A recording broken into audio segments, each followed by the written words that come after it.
pasteur tout le monde lelo mais ba protocole bazo bon ba pasteur conseil na ngako na ba jeune sœur na ba bongo mitema te na côté ya bango nazo pia bon conseil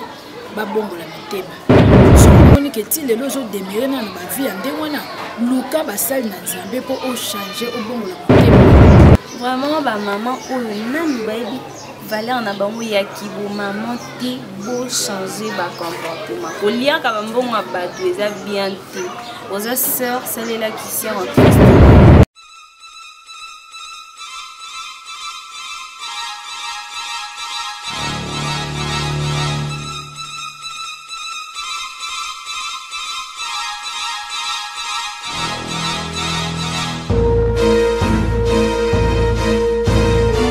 Ndeko Banzi, bino ba ebomesana kolanda biso na CHT TV de partout na saluer présence ya bino ba ebo partager balia na biso bino ba ebolingaka moi Simi Tombola vraiment merci beaucoup pour continuer ko s'abonner ko partager surtout ko liker ça la biso toujours ba bien mon robo quoi na saluer présence ya Lukombo de tout sponsor officiel de CHT TV merci beaucoup et puis na maman Chantal depuis Château Rouge merci beaucoup na bino ba ebomesana kolanda biso depuis Zurich depuis Chartres, depuis Paris. Merci beaucoup de la présence de Bino. Les longues émissions, moi si je tombola nazanga mon côté, invité mon copain pour découvrir. Mais avant tout, banda na ko saluer présence de la coordonnateur ya CHT TV Jimmy Kinkela et puis caméraman Biso Gloire Kinkela. Merci beaucoup. Na onya solo sala ko batu ba mona biso ditoko lelo. Merci beaucoup na yo pe Chris. Chiki na ba conseil na yo. Merci beaucoup na bino ba bomesana ko na biso. Avant tout bande émission lelo na ko senga na caméraman na biso à côté la biso invité na biso. Bonjour maman. Bonjour. Kombo na nani osala kanini po nanga na batu so wala na biso ba yeba. Kombo na ngai Maman Malou Masevo naza mwasi ya pasteur Masevo naza pe moko mosali na nzambe évangéliste na kati église ya Porte du Salut na sepelaka d'émission oyo mwasi mitombola parce que elobela mingi biso ba mama mwasi aza mwasi moko ya valeur yango en tout cas lelo naye ko assister na émission. Vraiment, Maman Malou, merci beaucoup de l'invitation à accepter. Nako annoncé bino déjà que lelo to kobeta histoire ya comportement ya ba fille na kati ya l'église. Une histoire en eza ya sœur moko boye pour ne pas citer église na ye. Azali ki ba genre ba sœur balata ka ba chipameli ba kitambala na mutu akita l'église na tongo. Donc il y a vraiment la activité église numéro 1 na ba sœur. Mais na vie normale na ye azalaki mutoko baliaka bambongo na bali donc azalaki na vie moko boye ya mobali moko te azalaki na bamibali ebele ande kobosana ke oyo nyonso azosala azalaki na bandeko ya mibali pardon oyo bakolinga basi oyo peut-être ye akolinga te akoaccepte te basala bandeko na ye ya mibali boye vraiment maman comportement ya ba jeune nan lelo ya ba fille na kati ya l'église zandeli selo yo bon comportement ya ba fille lelo na kati ya église moi quand les alaki bato belé ba zo tendre mingi na kobanga nzambe na comportement na bango za kidini mais pour le moment comment na sala rabiso passe ba jeune fille mosusu azo ya l'église azo lata ba jipa milai ndongo lobiona mais na kati ya motema ne penza na penza sosolité ki aza mwasi il fallait amipesa pe valeur que moi si oyo azo sambela de nengo lobi ke ba mususu azo lata ba jipa milai mais comportement na ende na ezo laxate ki aza penza modèle na ko ba ke bible eza déjà bomoya yo moko mutu boye okoko te ya mutu na ndenge yo moko zaleli attitude na yo lolenge na yo ekoki déjà ko enseigner mutu côté ya mutu po peut-être azaki na banzela mabe po bongo na ko la daka banzela na yo mais ça ne sert à rien au la taji pour moulaï mais entre temps aux autres tambola dans des mois qui tombent tout mis pèse pour faire pour moi c'est donc on va pour les autres tout le monde on a l'église belé ma jeune sœur au monde là bien mais ce qu'on landé les vie naé au monde qui a zana ko ebate ko sosola le lengi na koko garder nzoto na lengi na koko sala pida vie pote lobia za moi si moko modèle vraiment na kati ya l'église tout le monde a comment on les appelle réunion ba maman. Est-ce que vraiment na ba réunion ba maman wana vous aurez temps ya kolandela ba fille ou ba yaka na ba réunion na ba vie privée na ba. Bon, na ba réunion ba maman to mekaka kolanda nwa ndambo po eza eloko to benga ba réunion ba maman eza na bato ba s'intéressera nango. Azoye ba valeur ya bo maman na il faut assister na réunion wana. Mais eza na ba jeune sœur mususu assistera te. Mais na kati ba réunion wana to parla mingi comment éducation à moi c'est quoi que ça là parce que moi la moi si aza bazolo ba éduquer une femme éduquer toute une nation. Donc maman il faut donc yo moko mona moi si nanu o bando mitala na luvi na yo po éduquer ba te belé. Donc na nzela yo moi si oko éduquer ba te belé nde to landela ka ba maman e belé même ba maman même ba jeune sœur to te ya bango. To tel sa bango comment jeune fille akoro vivre na ndako libala ndenge nini akoki komi batela nzoto na ye ndenge nini akoki ko progresser pe na vie aye ba valeur o ya za nango en tout cas to edaka bango makasi. Mais na ba réunion ba maman wana na selon ba information tozwa ki mingi ba bayaka ce sont seulement des mamans ba jeunes vraiment tout on ba zakara ki ba jeunes ba ki mais problème ils a beaucoup plus est-ce que ba maman parce que na réunion ba maman selon descendre tout ça là qui que ezaka ba maman ba assistant est-ce que ba maman wana bo te akabango ba meka un peu ko landela ka ba vie ya bana parce que lelo na mboka na biso surtout vie ya ba jeune eza pourri ba jeune fille surtout bazo contrôler sous cela télé maloba nini bazo bimisa na maloba place ba tubaza est-ce que selon parce que réunion ba maman wana ce qui toke na normalité ya makambo bo touchera beaucoup plus sur le plan spirituel. Mais je ne pense pas que et quoi qu'il mais je ne pense pas que la maman va prendre vraiment en considération que il faut payer à part spiritualité il faut payer rappeler qu'on se comporter na banda pour na ba na par exemple. Bon wana le kambolobi c'est plus que mingi to dikar ba mais ba maman kakate ba jeune sœur pe bazali o pe ba joa bazo préparer ba mariage na bango ba yaka pe ko assister. Tant bazo ya ko assister total ça pe ba maman comment ko éduquer mwana na yo na kati ndako autant bazo mono que ça maman zo sambela toke kana ba plan spirituel tika te mais physiquement bazo tala bi mwana wana za mwana maman na sambela mais tala lo lenge mwana wana zaleli donc epesa ka moi soni soki yo maman ozo sambela bana no baza na comportement moko eza ya bien te hein ezo sala moi soni moko pa ina yo na libota na yo donc eza loko ko kitsa libota na yo. La minute tozo be même baptême wana na église la valeur familiale tozo na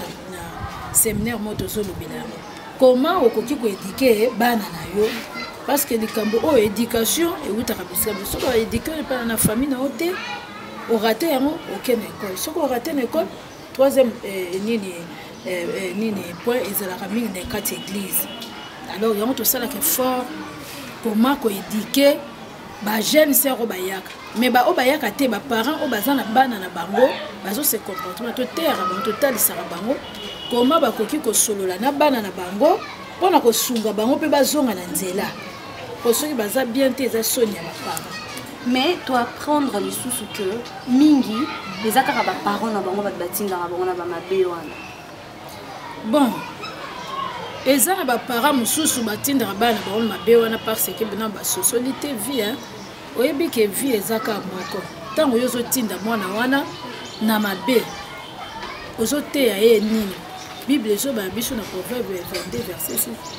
6 ezo ba te lakisa mwana na yo nzela oya koki kolanda c'est que nzela yo mama osambela ifale olakisa mwana no nzela oya ya bonzambe po lobi mwana no vie na ezala malamu mais soko komi kolakisa mwana na yo vie ya ndenge wana lobi akoki komemelo sida akoki komemelo pe problème mususu omoni quelque zongela ka yo moko souffrance wana ezaka epa na yo parce que bible ezoba oyo aloni nguba akobuka nguba jamais yo ozolona oloni manyoko okende kobuka eloko mosusu esalemaka te donc ntango siti est entré d'enseigner bana na yo na makambo oyo eza ya mabe bana na yo mpe bakosalaka makambo mabe donc yo mpe il faut oattendre ke na orécolte kaka makambo ya mabe donc eloko wana fo batiaka yango na motu jamais moto aseme eloko bien pas mwana na ye abuka eloko mabe en tout cas ezalaka vraiment difficile balobaka ya adage mo congolais lobaka nzoka lembaka mingi na ye te eza na baparents ezaki bateya bana bayowaka te balemba na bango batika na bango. Bon, yango tolobi ntango yo parent soki parent akoki éducation ya mwana na ye te peut-être une école soki arate yango peut-être une église ekoki korachete. Mais eza na bano bazalaka têtu et puis insupportable na sens nini otindi na école aolia bambongo ya minerval otindi na église akendaka na ye kutu te parce que na ndimi teke na baéglise basalaka baregistre d'appel oyaki bapointe non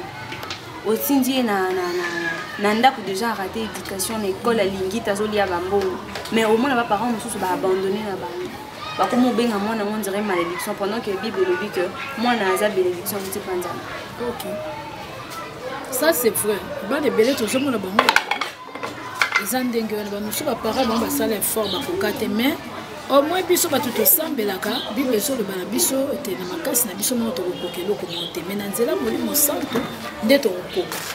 mwana ya ndenge wana pesa ye charge na kati ya église tant pasteur azwi na nzela prière saint esprit aza capable ya kofaçonne mwana wana lelo tozomona tomona bajango ti bajango bazalaka bato bazoboma bato ebele mais lelo bajango bakomi bapaster eloko ni ezaka na motu moko akoki koconvaincre motema mwana mpo achange vie ya mwana wana apesa forme moko ya malamu ezaka ya yesu donc il faut komeme na nzela ya nzambe kotika molimo santo aconvaincre makambo ya mwana donc eza teke lelo ka boye mais au fur et à mesure ozobondelaka mpo na ye saint esprit akende koconvaincre yo komona un jour mpe mwana wana change akomi mpe mwana moko bokomi opesa lokwa témoignage donc vie na ye ekomi koteya bato mosusu oyo baza peut-être nano bavie ya badélire na desor. Sikoyo poto bandana histoire à Ser wana oyo a arnaka donc azo on dirait criminel si on peut le dire parce que azo lia bambongo ya mibali ya bato ba sœur église Ser wana oyo azakala na mibali bela lia bambongo ya mibali ya bato mais na kati église aza sœur moko assidu oyo aza que ba misala église na ramtani bonso. Bon wana tubenga ngo hypocrisie parce que eza na moto mosusu azoyi église donc ezaka lokwa couverture moko boye mais na kati na ye aza na eloko mosomoni ndenge nalati robe boye nakozala peut-être na nsima nango eza nango ya kopasuka mais ndenge navandi bomoyo mo na nsima nango robe ndenge eza ya kopasuka eza te ça c'est l'hypocrisie ndenge tomona bato mosusu azoya sembla ya kosambela mais en soi même asambela te parce que moto azosambela eza molimo santo jamais kokoma na baniveau kosala biloko bongo il faut mitala nano bible elobi linga moninga no lenge yo moko omilinga soko tango yo okende kolia bambongo bato ozodétruire bavie na bango bato misusu ozokuta na bango oyebi bavie baza nango te bamisusu baza na bambongo na bango ya kisi bamisusu baza na bapacte na bango basala mais yebake au fur et à mesure ozokende koliaka bambongo bato wana ozotia vie na mokuse napesa conseil epa bajeune sœur ebele oyo bazoya na baeglise en tout cas soki oyo kosambela na ndenge ya bosolo mais batambola te ozala te ke ozala no bizeli ya bible ezoba moto ayambi yesu akomi ekelamu ya sika des choses anciennes sont passées donc bizeli no ya kala fo esala nini fo etikala soki ozalaka moto akoliaka bato bambongo mais ntango oye kati na nzambe il faut changer mais soki moto nano azochange bongo te seke nano vraiment bongoli motema te donc azosala kaka wana aza moto moko ayaka ne kaka nde bato mosusu babange aye kotika bameme bamela mai aye kochauffe ne kaka baban ya pamba mpo na ye en tout cas aza vraiment na kati église te. Vraiment, nayebi ke boza ebele bozolanda biso na CHD TV surtout na émission Mwasi Mitombola. Na ko saluer présence ya Clarisse Vita depuis Limete et puis président Zimbabwe Avostar et puis Thomas Najaki na Charles Leroy sans oublier Richard Ndongala. Toujours continuer na émission na biso Mwasi Mitombola. Maman na vie normale il y a des jeunes sœurs. Dans la vie normale il y a des jeunes sœurs. Est-ce que vraiment Nande Bossel a suivi? Il y a aussi ma soeur Oeza que à s'appliquer vraiment dans ma campagne, à zapper exemple. Oui, il y a des sœurs au Bazali parce que nakoyo kobeta tolo te ke bazaka kaya ebele parce que mutako za na faiblesse na ye. Mais dis-moi ce que muta yambi penda yesu aso s'appliquer ndenge na mona ke mutande bazali ebele bazana ba ebele na kati église bango bavanda ka bazoyo ka pe zo mona penda ke non en tout cas façon mona zo tambola ezo pesa nzambe lokumu bazali o basappliquer ndenge vraiment bajeune na biso bino bosaplikaka na liloba nzambe kaka nde mama oti kolobaki obolakisaka na nzela ya nzambe parce que soki bakoli bakosan détourne te vraiment baparent na biso mingimingi baboti na biso bomekaka mpe kolandelaka vie ya bana en profondeur bajeune na biso ya lelo vraiment elateli na bango eza bien te na baphénomène oyo ya lelo vraiment eza vraiment bien fait mais maman na baphénomène oyo nyonso todi kovivre ya bajeune sœur Diana et tant d'autres on a plus remarqué que bato mingi oyo basali yango oui eza nango na bato bazalaka déjà na bavie yango s'adapter kaka na phénomène mais il y a des sœurs oyo mpe basœurs en Christ si on peut le dire dans ce sens là oyo bakendaki na bazalaki emporté na vent wana est-ce que vous voyez bien bon toyebi parce que diable aza na misala na ebele azosala tomoni biloko mosusu na kati ya baeglise mpe ezali omona moto wana asambelaka mais acte moko akoki kosala bato baregrete yango ndenge nini moto ya boye azosala boye wana baphénomène ujana bon eza mingi esalemi mingi na bato ebele oyo surtout baza mingi na kati ya baloyenge ngala kokolela ozomona moto mosusu ujana parce que ntango bazobenga baujana bajeune sero bazolata basoutien te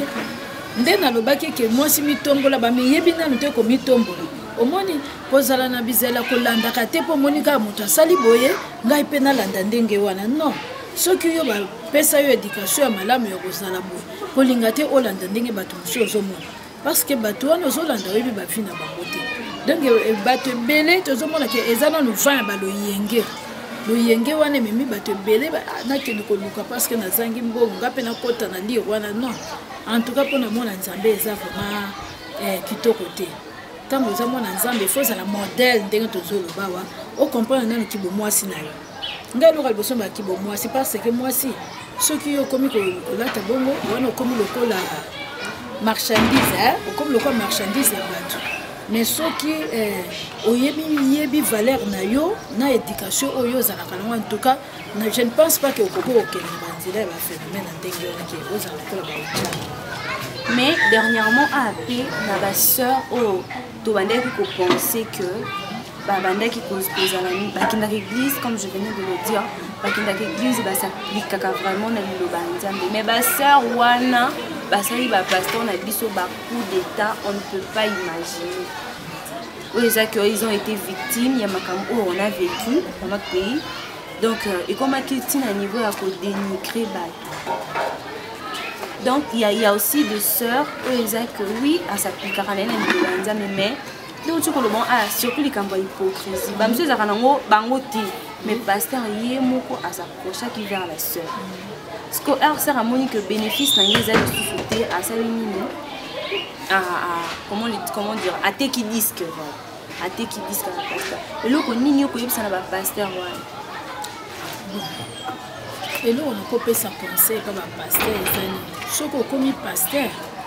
il faut tout d'abord olonga linete rose na miso na yo ozomona linete rose ezali